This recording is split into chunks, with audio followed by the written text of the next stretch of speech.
오늘 히브리서 9장 11절부터 28절까지 이 내용은 지금까지 탁월하신 예수 그리스도에 대한 내용들이 소개되고 있는데 그 중에 결론에 해당될 만큼 중요한 내용이다. 예수님은 얼마나 탁월하시냐? 구약의 선지자들보다 탁월하시다. 천사보다 탁월하시다. 그리고 모세보다도 탁월하시다. 그리고 아론 대제사장보다도 탁월하시다. 그리고 구약에 있는 그 제사법보다도 비교할 수 없이 탁월한 분이 바로 예수 그리스도다라는 사실을 변증적으로 마치 논문을 쓰듯이 어려운 내용을 증거해 가면서 예수님이 얼마나 탁월하신가 하는 내용들을 살펴봤어요.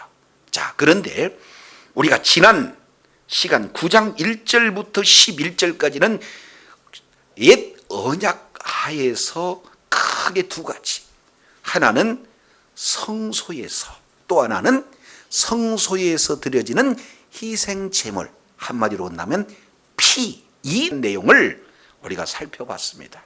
이것은 하나의 현재까지 비유다. 육체의 예법인데 개혁할 때까지 잠깐 맡겨준 육체의 예법에 불과했다.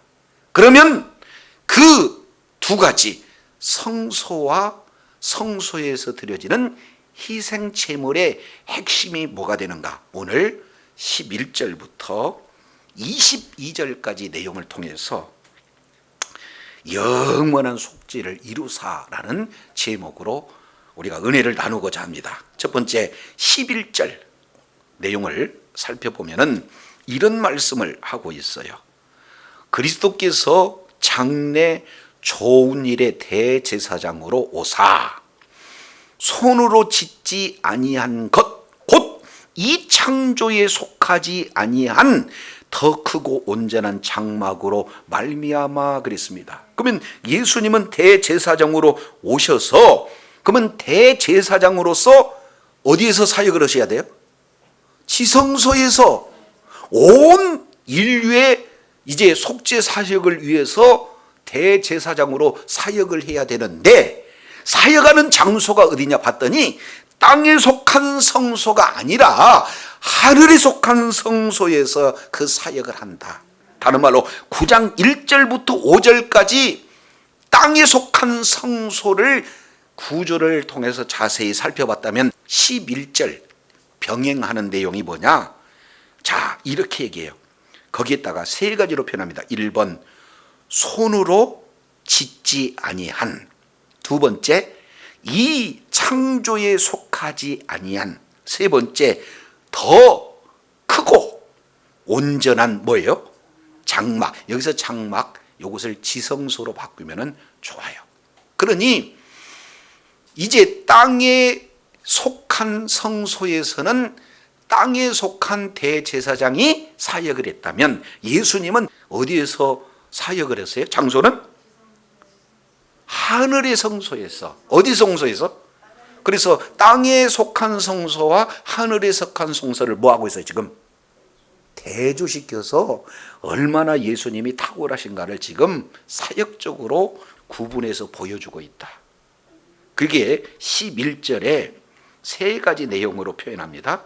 손으로 짓지 아니한 성소, 이 창조에 속하지 아니하는 성소, 더 크고 무엇보다도 땅에 속한 성소보다도 비교할 수 없이 크고 땅의 성소보다도 더 온전한 성소에서 우리 대제사장 예수님께서 사역을 진행을 하시는데, 자, 그러면 들어가는데 어떻게 들어가느냐? 이제 12절부터 22절까지는 한 단어는 뭐냐면은 바로 속죄 예물입니다. 조금 더 한마디로 표현한다면 피에 대한 내용이에요.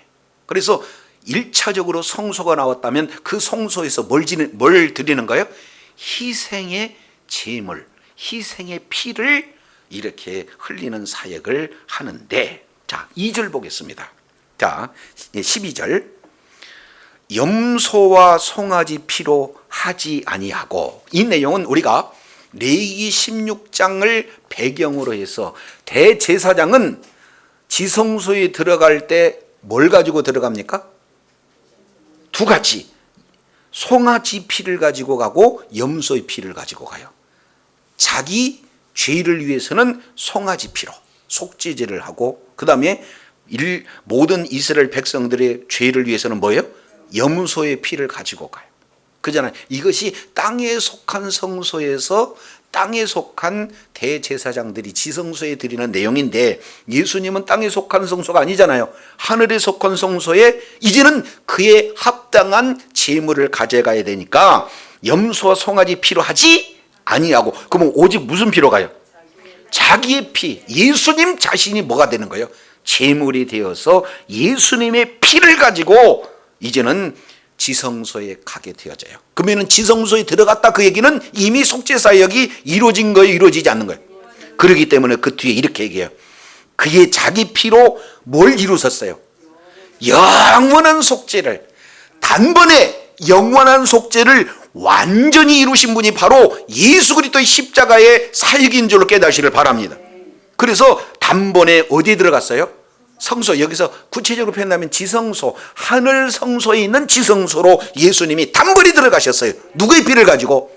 예수 그리스도의 자신의 피를 가지고 들어갔어요. 그러면 그 효과는 어떻게 되느냐? 13절, 염소와 황소의 피, 그리고 암송아지의 재. 이 내용은 민수기서 19장에 나와 있는 이미 그냥 인스턴트 속죄제와 같은 내용이에요. 앞으로 있을 모든 부정한 자들을 정결케 하기 위해서 미리 드려지는 속죄제가 뭐냐면 바로 암송아지 제예요. 그래서 암송아지 제를 부정한 자에게 뿌려서, 자, 목적은 뭐냐? 그 육체를 뭐하게 해요? 정결하게, 깨끗하게 하는 거예요. 그래서 깨끗하다는 것은 거룩함으로 연결이 되어져요. 그래서 정결하게 하여 깨끗하게 했다. 이 내용은 구약에서 나타나는 속죄제를 말하고 있어요. 근데 그 염소의 피, 황소의 피, 암송아지 제, 이거 가지고도 거룩하게 했는데 하물며 비교할 수 없는 것은 뭐가 됩니까? 14절 내용을 보니까 영원하신 성령으로 말미암아 흠없는 자기를 하나님께로 드린 그리스도의 피가 어찌 너의 양심을 죽은 행실에서 깨끗하게 하고 살아계신 하나님을 섬기지 하게 못하겠느냐? 할 수 있다는 거 없다는 거예요? 마땅히 할 수 있다. 지금 이렇게 얘기해요. 그런데 여기서 보니까 이제 완전한 속죄를 하기 위해서 첫 번째 14절, 예수님 자신의 피를 드릴 때 세 가지로 표현하고 있어요. 첫 번째, 영원하신 성령으로 말미암아 자기를 드렸다. 두 번째, 흠없는 자기를 하나님 앞에 드렸다. 세 번째, 자기 자신의 피를 하나님 앞에 드렸다. 그러니 이 피야말로 영원한 피요, 흠없는 피요, 자신의 피요, 한마디로 그리스도의 피기 때문에 구약은 육체를 정결하게 하지만 이 14절 내용을 보니까 양심, 너희 양심을 죽은 행실에서 깨끗하게 하실 수 있는 것이 바로 예수 그리스도의 피의 놀라운 은혜인 줄로 믿습니다. 그러니까 이제는 구약은 겉으로 드러나는 이런 죄를 잠깐 이렇게 일시적으로 덮은 것에 불과하지만 우리 주님께서는 이제 그 보혈로 말미암아 육적으로나 영적으로 모든 부분에서 완전한 속죄가 이루는 보혈의 은혜가 이루어지게 되는 줄로 믿습니다. 그래서 자, 순서로는 영원한 속죄 이뤘어요? 그러니까 성소에, 하늘 성소에 들어갈 수가 있죠? 그러면 들어가서 뭐 하느냐? 세 번째 14절 하반절을 보니까 살아계신 하나님을 뭐 하고 있어요? 섬기되 우리 주님이 다시 오실 때까지 저와 여러분을 위해서 섬기시는 분이 예수님인 줄로 믿습니다. 그러면 이제 뭘 가지고 섬기는 거예요?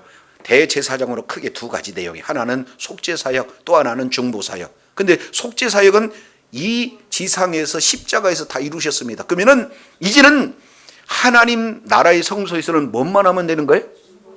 그러니까 저와 여러분이 기도하게 되어지면 그 기도를 우리 하나님께서 받아서 하나님 앞에 직접적으로 드릴 때 100% 응답되어 수 있도록 오늘 또 우리 주님은 하나님의 보좌 위에서 우편에서 저와 여러분을 위해서 간구하고 계시는 사역을 끊임없이 지속적으로 오늘 또 계속하고 계신다는 사실을 기억하시기 바랍니다.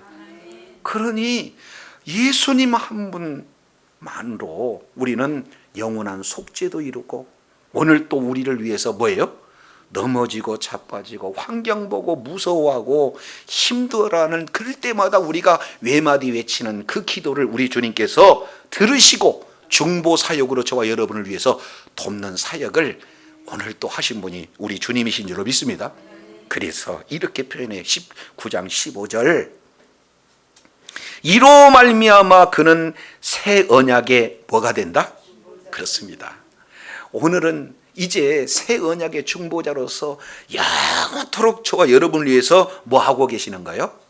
중보 사역을 끊이지 않고 있어요. 지상 사역이 맞춰져서 끝나는 게 아니라 이제는 천상 사역, 바로 저와 여러분을 위해서 중보 사역을 하되 어떤 사역을 하냐? 새 언약의 중보자로서 사역을 진행하신다. 이는 왜냐하면 설명을 하고 있어요. 15절 왜냐하면 첫 언약 때에 범한 죄를 속량하려고 뭐하사? 죽으사. 거기다 1번 죄를 속량하고로 하시려고 뭐했다? 죽으셨다. 여기 예수님의 사역이에요. 이 땅에 오신 이유와 목적은 저와 여러분이 첫 번째 맺은 그 언약을 어김으로 말미암아 그에 따른 죄로 말미암아 저와 여러분의 죄를 짊어지고 죄를 용서하시기 위해서 대속적인 죽음을 죽으신 분이 바로 예수님이신 줄로 믿습니다. 그리고 두 번째는 부르심을 입은 자로 하여금 영원한 기업을 얻게 하기 위해서 우리 주님이 죽으셨어요. 영원한 기업을 이제는 예수 그리스도를 믿는 믿음을 가진 자에게 주시는 줄로 믿습니다. 영원한 나라의 기업이 뭡니까? 하나님의 나라예요. 예수 그리스도와 함께 하나님의 나라를 영원토록 상속받을 수 있는 그런 존재다. 그래서 그 영원한 나라, 하나님의 나라를 상속을 받기까지 오늘 또 우리 주님께서는 저와 여러분을 위해서 하나님 나라에서 중보 사역이 끊어지지 않고 이루어지게 된다는 거예요. 죄사함 그리고 하나님 나라의 기업, 이것이 예수 그리스도의 이 땅에 오신 사역이다라는 내용을 말씀을 하고 계세요. 그러면은 크게 새 언약의 제사에 대한 네 가지 내용을 살펴봤어요. 첫 번째, 영원한 속죄를 이루셨습니다. 그리고 하늘 성소에 단번에 들어가셨습니다. 그리고 하늘 성소에서 새 언약의 중보자로 오늘 또 사역을 하고 계십니다. 그 이유는 죄의 대속함과 그리고 영원한 기업을 약속을 완전히 이루시기 위해서 우리 주님께서 사역을 하셨다라는 사실을 보게 돼요. 그러면 왜 이런 하늘 성소에서 네 가지의 제사가 이루어지는가? 16절 앞에다가 이렇게 기록해놨어요. 왜냐하면 유언은 유언한 자가 죽어야 되나니. 그래서 17절 유언은 그 사람이 죽어야 견고한즉 유언한 자가 살아있을 때는 아직 효력이 뭐예요? 없다. 법적 효력은 죽어야 유효하다라는 것을 보게 됩니다. 이러므로 첫 언약도 뭐가 없이는 안 된다? 피 없이는 안 된다. 그래서 첫 번째 언약을 할 때도 꼭 언약식 때 뭐가 이루어졌어요? 피로 맺은 언약이 세워졌어요. 자, 그러면 어떻게 피 언약으로 세워졌는가? 뒤에 성경으로 증명합니다. 자, 19절 내용을 보니까 모세가 율법대로 모든 계명을 온 백성에게 말한 후에 송아지와 염소의 피 그리고 물과 붉은 양털과 우슬조를 취하여 그 두루마리와 온 백성에게 뭐했다? 뿌리며 이르되 이는 하나님이 너희에게 명하신 언약의 피다 이렇게 했다는 거예요. 이해가 되십니까? 예, 여기는 조금 어렵습니다. 자, 하나님과 이스라엘 백성 사이에 언약을 맺으면서 피를 뿌렸다는 거예요.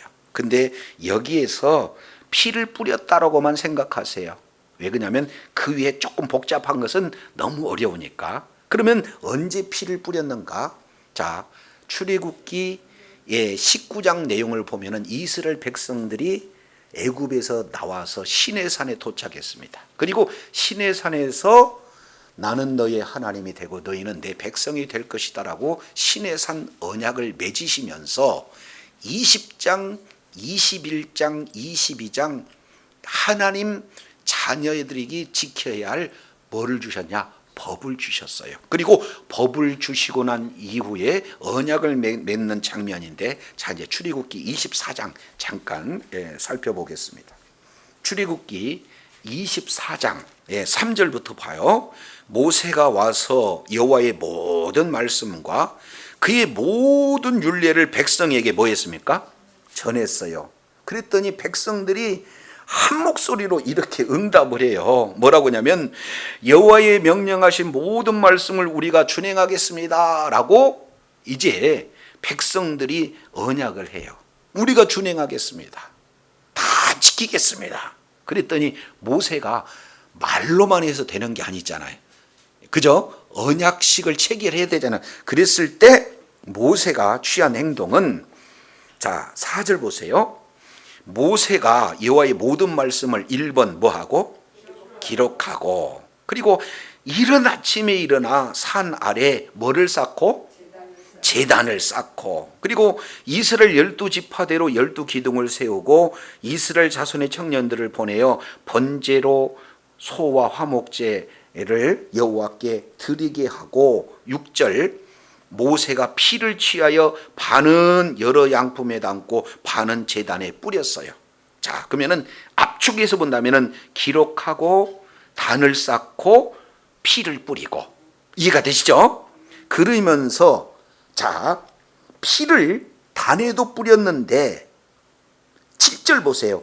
언약서를 가져다가 백성에게 낭독하며 들릴 때 그들이 여호와의 모든 말씀을 우리가 준행하리라 이렇게 했더니 모세가 그 피를 누구에게 뿌려버렸어요? 백성에게 뿌렸어요. 그러니까 피는 제단에도 뿌려지고 그 피는 백성에게도 뿌려졌다. 그랬을 때 이는 여호와께서 모든 말씀에 대하여 너희와 세운 무슨 피다? 한번 따라합니다. 언약의 피다. 그러니까 언약식이 이루어졌을 때 언약의 피가 뿌려졌다라는 사실을 시내산 언약을 통해서 우리가 살펴보게 되어집니다. 자, 요거 머릿속에 기억을 하세요.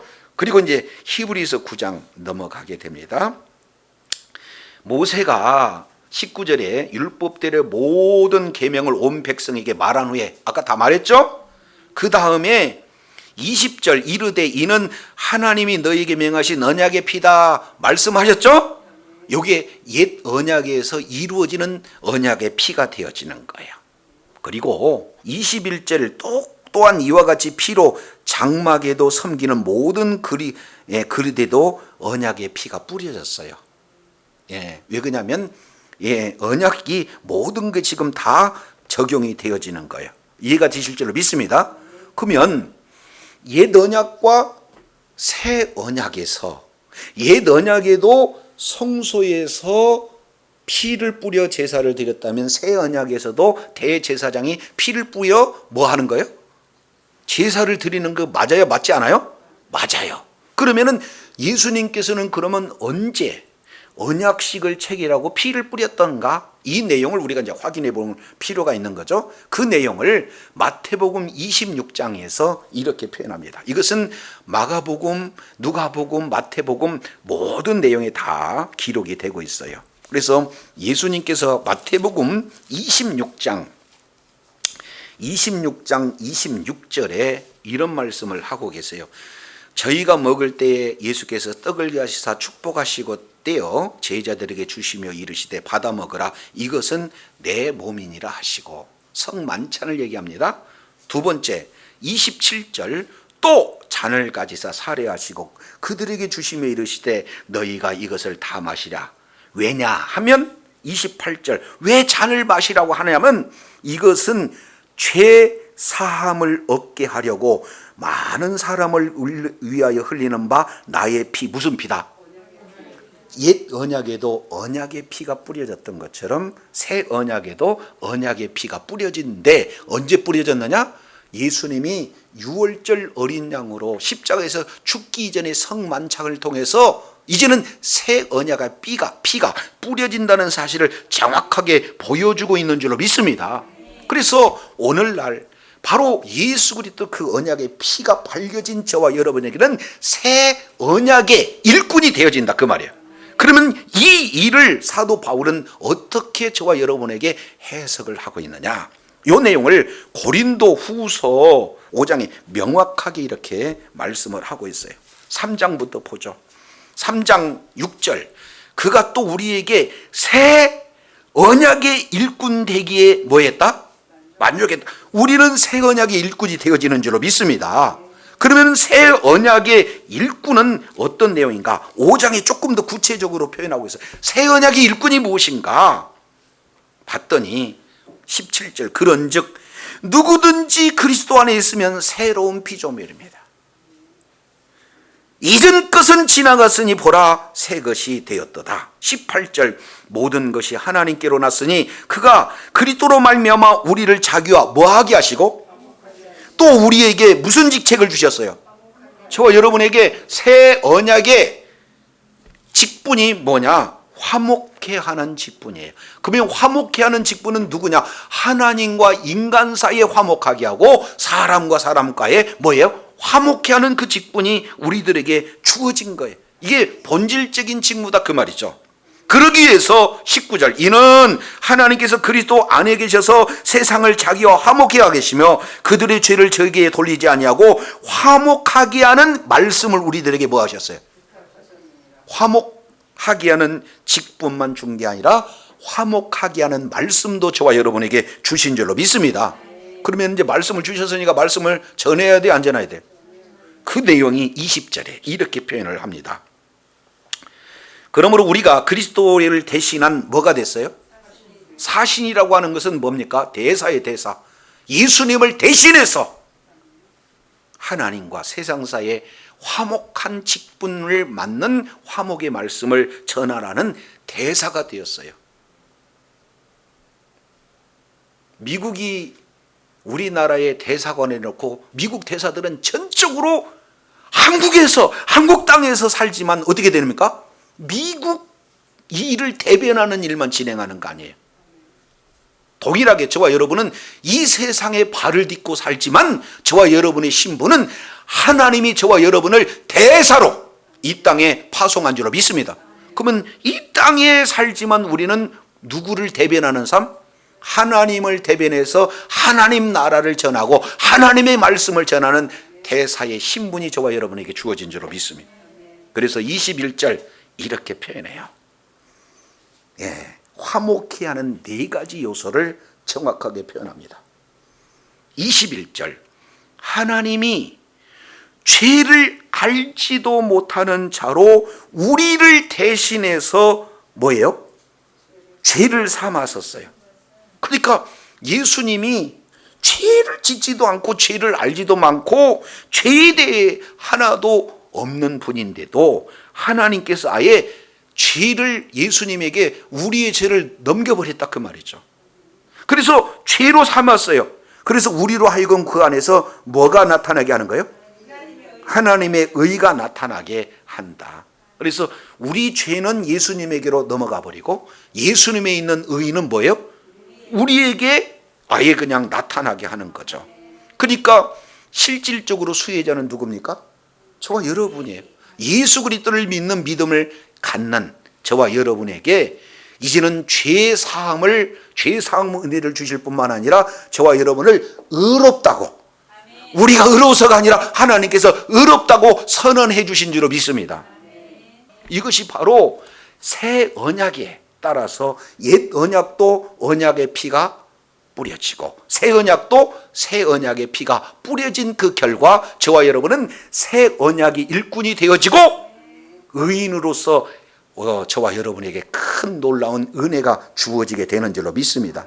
이것을 지금 히브리 기자가 잘 설명하고 있어요. 그러니 최종적인 결론 9장 22절, 이와 같이 지금까지 전체 내용을 압축 요약을 해서 왜 예수님이 이 땅에서 죽으셔야만 했던가, 왜 피 흘리시면서 죽으셔야만 했던가 하는 내용을, 자 22절 율법을 따라 다시 뭐라고, 어디를 따라? 거의 모든 물건이 피로서 뭐한다?